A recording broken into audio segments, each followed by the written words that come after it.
Welcome to Recalibrate. This is a podcast of Caribou Road Christian Fellowship. Our hope is to create a moment where you get to take a look at your life through the lens of Christ's teaching and recalibrate. Well, welcome back to another session of Recalibrate. And as I promised, we are now continuing on with some other lessons that we've learned from 2020. And, some of these lessons you may not have learned, but I'm pretty sure that most of these, maybe not the same title, but definitely the same idea. And here today, very exciting. And for the next couple of days, I have got a special guest. Ben Woodman is with us. Oh, it's so good to be with you, fam. I know you're an avid listener of Recalibrate podcast. Big time. All the people, and let me put it this way. All the people involved with Recalibrate are some of my favorites. Is that a nice way of saying? That's really good. You complimented and avoided the question at the same time. Yeah, good. Exactly. Yeah. But Ben happened to be, well, actually, I invited you over and you came. So thanks for being with us. Yeah, I love it. And I've always looked forward to, always wanted to have you on. So it's so good to have you here. We have missed each other a couple times. We talked about it a little bit. Okay. Yeah. So this is great. And then maybe after we finish, I want to talk to you more about it because there's some good things happening with podcasts, and it's a good area for us to keep believing and working to get out. Okay, everybody, enough of us rambling on. Here's the thing. We're going to go on to another lesson that God has given us in 2020, and something that God wants us to take with us into 2021 and beyond. Got to take these lessons. Don't miss them. Make sure you remember them because they're often the key for your future. Relationships. That's a huge area. Mm-hmm. And I was asking you, Ben, before we started, I said, how has your relationship with friends, family, your wife is, tell us, your wife is involved in medical. What's happened with you guys? Yeah, so Melissa works as a nurse in the neonatal intensive care unit at Children's Hospital. And so a lot of our friendship circle is nurses and doctors and people who work in medicine. And so I remember we were out before we went into the original lockdown way back almost a year ago now in March. We were out in February maybe with some friends, and it was kind of saying, hey, are you scared about this thing that we're hearing about? And they were all medical people, a doctor, a pharmacist, and a couple nurses. And they were like, oh yeah, this is the kind of thing that we're very scared of. And I was like, oh, why? They're like, oh, because if a new virus shows up, and they went on down the train, and I was like, so I went home that night going, oh, I'm like, this is serious. And since then, we've been taking it really seriously. And relationships is one of the big areas that has been the most challenging, I think, for all of us. And especially for people who are concerned about their own health, concerned about loved ones. Those are the people who are taking all the precautions, especially not seeing each other, not gathering, the most serious. And so then they take the hit the hardest in the relationship area. Right. Now, you're a very sociable person. Yes. It's one of the things I'm proud to be known for. Yeah. That I love people, and I like to think people love me. They do, actually. Thank you. They really do. Thank you, yeah. So this has been, you have, so why I say that is because you obviously, more than me, you have a very large network of friends that you would call all friends, like even if they're acquaintances, you would call them friends. Well, they would actually feel like they're your friend. I hope so, yeah. Yeah, they do, yeah. So with this, you've had to cut off? What have you done? Yeah, I think in the early days, and again, because I have people in my life who are, at risk, high risk of COVID-19 and you just don't want to be the one to pass on COVID to someone you really care about. It hasn't been like there hasn't been a lot of awkward conversations. It's just simple. It's just, I have people I care about, and my wife works as a nurse, so we're keeping a really tight bubble, or as you would say. But what in the early days, for listeners, what does it actually mean? Have you got five people that you actually physically see? Well, right now, as with the really strict restrictions that started in November and have continued through Christmas into the New Year, it's been we see at a distance a couple friends, and we don't see anyone else. Yeah, just there's probably I would say probably 3 people that we maybe would go on a walk with, or maybe more people we'd go on a walk with, but three people that we would kind of go on a walk with and then stop and chat a little bit, like kind of bend the rules a little bit. So it's been a big change for us. Melissa, especially around the Christmas holidays and stuff, one of her gifts is hospitality. We love having family and friends over, doing adventures together and then coming back to someone's house and spending time together. So it's been a really big change. In the early days, a lot of friends were sending me memes about like, hey, reach out to your extrovert friends. They're really, they're not doing well right now. And they're all messaging me like, hey, you okay, bud? And I thought it was kind of funny. Thankfully, I was doing okay, because especially you have to, there was definitely been low moments. I think we've all gone through those low moments of panic or anxiety and depression even. But overall, at the front of my mind is the idea we want to talk about today, is this idea of investing in life-giving relationships. And I've tried to constantly tell myself, like, own it, like myself, not just wait for someone else to, even my family and friends do it, right? So do you think that, I mean, it's gone on for a long time, this whole thing, right? I mean, it was funny, the other day we were getting ready to do live services again, not in-house, but just actually make it a live, not pre-produced service. We couldn't even remember as a team how often we did communion on a Sunday. Like, it was, everybody was going, did we do it every second week? Like, well, how did it work? Right? It was so long ago. These relationships, you've had a major change, gone through these stages where you're allowed to choose some people, and now it's nobody, and so on and so forth. Do you think, I mean, this is pretty public, but do you think any of these relationships that you have not been able to see, do you think there's going to be a long-term effect? That's a good question. I think there's probably a lot of long-term effects. I think not just on the relationship, but each one of us personally in different ways at different times. And I think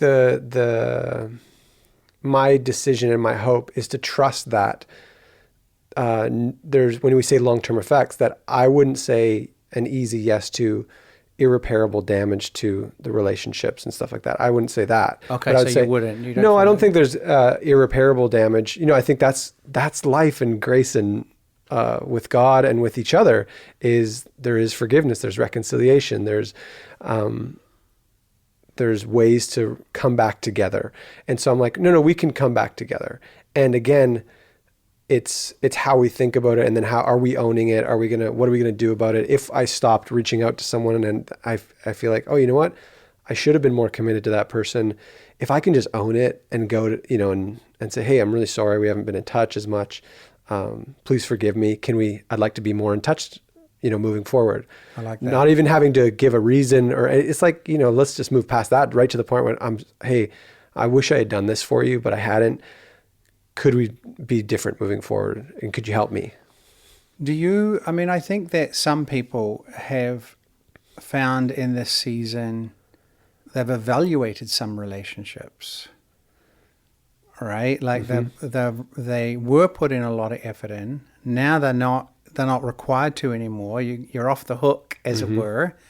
And you may not even realize that you were thinking this way, but actually it's a sigh of relief. Yeah. That you're not having to put into this relationship.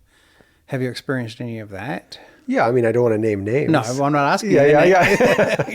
I think so. I think but it's not just in relationships, but that's our focus today, but it's in so many areas. I think a lot of us, the shaking of the pandemic has shook every aspect of our lives to the point where we're all asking big questions about our focus, our calling, our finances, our relationships, where we live, how we choose to spend our time. Yeah. My life before the pandemic, my work was a ton of travel, and I really enjoyed it.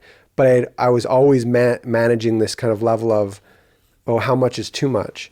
And then I come home and I stay at home and I see my relationship with Melissa. Thankfully, I know this isn't the case for everybody. I'm really thankful. It's been really good for our relationship. We've been more in sync, and we've had a lot of special time together over the last year, whereas I would usually be out of town for work. And so it makes me then, as God willing, as things return to more normal life and vaccines and everyone's feeling safer, it makes me really have to think about, am I going to go back to the same rhythms as before?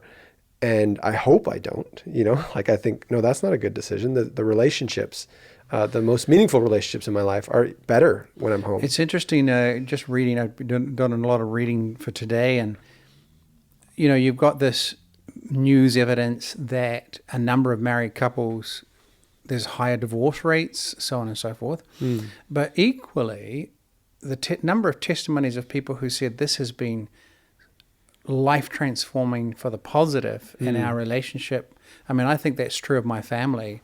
I got 20-year-old kids, and my wife and I said to each other, we probably wouldn't have seen them if it was normal life right now.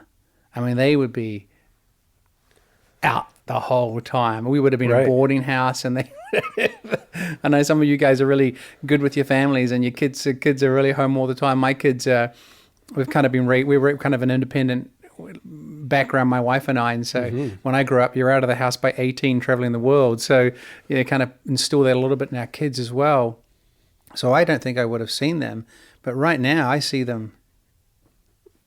They're living at home, they're studying at home, and actually I'm really enjoying it. And I said to them the other day, I'm kind of not looking forward to this being over. Right. And it's and I think, like you said, there's some who've had the opposite experience. It's been really scary and negative and hard on their relationships. But I think a lot of people, and I think you mentioned earlier before we were on, you said something about like someone in the family was taking it really seriously, right? Like someone was owning it. Like if someone in the family is like, no, we're going to make the most of this. Yeah. And were you thinking about that? Was that your experience? Were you the one who was like, we're going to be so close as a family? My wife and I together, like we've definitely set times now. And I think we've all, I tell you what we have done. I think the change in me and Emily and the kids, actually, because we had a discussion about this the other day, we actually have embraced the value of family and being together. Whereas before I may have questioned whether I had the right to think that way. Now I'm saying, no, this is important to me. I actually enjoy this. And therefore we are going to invest. I mean, sometimes we've had to have conversations where one of us is feeling like, no, I do want this to be more formal and thought through, right? So I think this is what we were going to talk about. We've taken a long time to get to the introduction. This is I thought we were already in. We're talking about investing. But just the idea of investing, right? And then also like some of the relationships along the way. Yeah, whether you're investing. So the idea being basically one of the big lessons we've learned from this year is the importance of these core relationships. Because all these other relationships have kind of been put to the side or on hold. Yeah. And just realizing how much there is in core relationships and that you got to put into it. Yeah. You got to invest in it. Yeah. And I think a lot of people were really good early days, almost a year ago now, at doing FaceTime calls and trying to keep in touch with everyone, and a lot of Zoom, a lot of FaceTime, a lot of online chat calls in general, and just telephone calls. And in the early days, and then I think we all kind of got tired and we kind of faded out, and we stopped keeping in touch as much as we had been. But then I know I felt it when we stopped keeping in touch as much as we had been. You did, okay. I thought, for myself. And then what's the sinister thing I would say about isolation or loneliness or even things like depression and anxiety is there's an isolating effect. So the desire is then that I want to isolate even more. So I think that's quite common. If you feel depressed, you don't want to like have to hang out on a family Zoom call. Like it's like I don't feel like talking to anyone right now. I want to just kind of curl up and not do anything. But it's actually though, especially those meaningful close relationships, even if they're not in your home, they're the ones that are still really life-giving, and they can help us get through. That's so true. I'm thinking of some friends of ours, and some families' dynamics are not easy during this season. They weren't easy before the season, and they're even more complicated in the season. And how much more those close relationships are so crucial as they were in the past, have been an outlet, but people haven't been able to have access to them in the same. They haven't been able to hang out with their friends at the restaurant or at the house or whatever, and just kind of unburden all the stuff you're carrying, and that can lead to depression. It's interesting you said before you feel that all relationships are redeemable, and I'm not asking you specifically, because somebody might be listening and think that you're talking about them, but do you think, will you pick up all the relationships you had before? I think... Intentionally? Well, I mean, when you ask a question about like my relationships, I actually think about like you said about family, like what do I believe about family? What do I care most deeply about friendships, about relationships? And I think I have this, when you said that, when you asked that question just now, I thought in my mind, I'm like, oh, I collect people. And I welcome them into my heart, and you have to do a lot to get out. Okay. You have to do a lot. And thankfully right now I haven't had people who I have said, oh, you're not allowed in my heart. There are definitely people in my life who have said, I'm not going to be in a close, trusted relationship with, but I'm going to keep there's a difference then of having a friendship and having a trusted working relationship or a trusted relationship in a different way. That's different. There's levels of trust that we have to kind of maintain in our relationships. But when it comes to people in my life, I think I'm going to pick up lots of them. But the big thing that the pandemic has showed us is you also don't have time for everything. So before, we were jumping around from relationship to relationship, and I love, kind of jumping from person to person, to event. I love variety in my schedule and my friendships. But this year has caused me to really hone in and think about what are the most important ones for my health.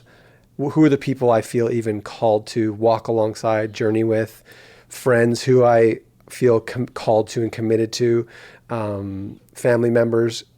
It's tough with family, especially extended family, because you can't be close to all your extended family. But who in my family right now do I feel like, no, I really need to lean into this relationship for my sake, for their sake, for both our sakes. I think we should be close. It's, bang on.